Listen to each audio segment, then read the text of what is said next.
Let's talk a moment about the faith formation model.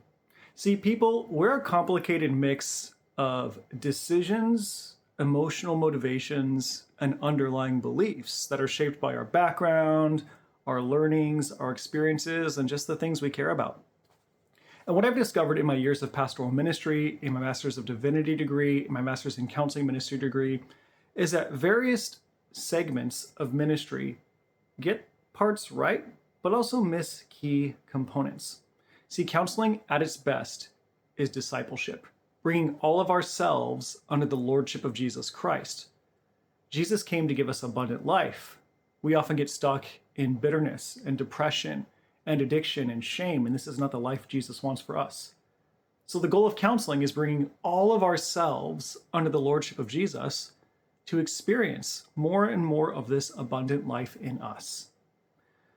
But what I found often, if we go to a church and listen to a sermon, we'll hear great info on what we should be believing and how we should be behaving.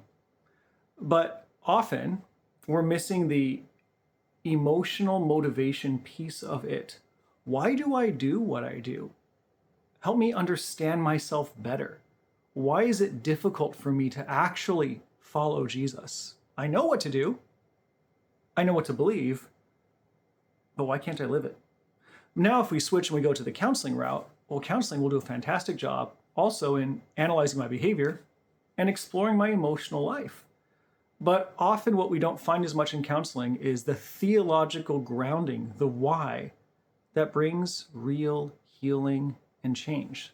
The foundation for our emotions is actually built upon a belief. Frequently, it's an unconscious belief, a belief that we don't realize we're holding. And there's a difference between what you know and what you believe. I can understand information, but I believe something when I live as if it's true. So what this faith formation model does is it first explores my daily actions, my decisions that I make. We talk about that. We understand it, but from there, we analyze them, we ask good questions, we do some digging to figure out what is my emotional motivation? What am I feeling in the moment that's pushing me in a direction? Now, my emotions don't always control me, but they're a motivation and they're a good indicator of what it is I'm actually believing. Beliefs that I've picked up through life, beliefs that I've learned the hard way, beliefs that I might know in my brain are incorrect, but in my heart, they're what I rely on. So here's a quick example. When you're at a street corner and there's cars zooming by real fast, you feel scared. At least you ought to feel scared. Why?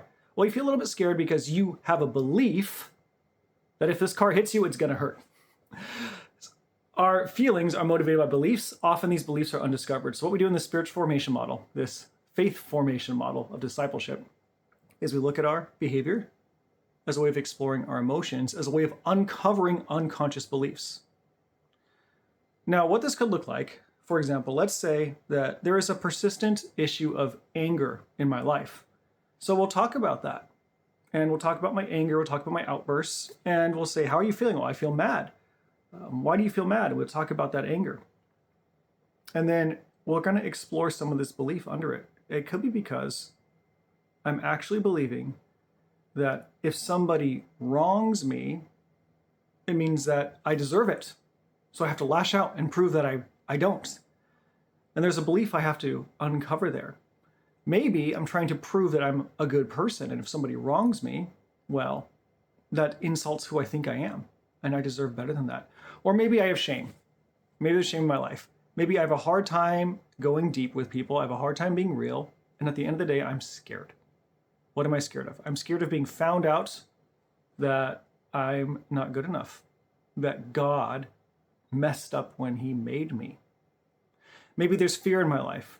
And ultimately, under that fear is a struggle I have. God, I don't believe that you care enough about me to take care of me.